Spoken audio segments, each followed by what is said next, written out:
magka-calibrate po tayo ng dial indicator. May readability na 0.0005 inch. Ito naman ay division natin ay 0.001 inch. So, ang maximum niya ay 0.125. So, ano natin dito sa 0.025. So, yan. 0.025.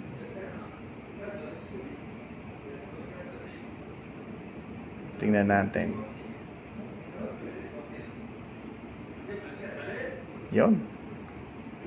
Tingnan natin. Tama. Tama.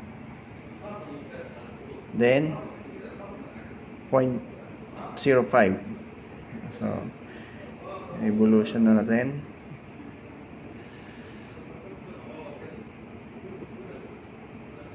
Yan. Okay. Tama ba? Tama. Then, 0.075. Then, ganito lang pagka-calibrate ng dial indicator. Ayan. Okay. Tama. Tama. Okay. Then, 0.1. So, 0.1.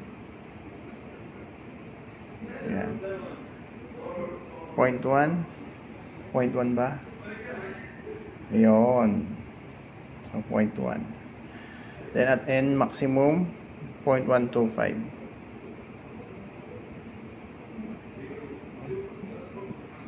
0.125. Yan. Okay. So, maraming salamat po sa mga nanood. Like, subscribe, and comment sa aking YouTube channel. Calibration of dial indicator po to.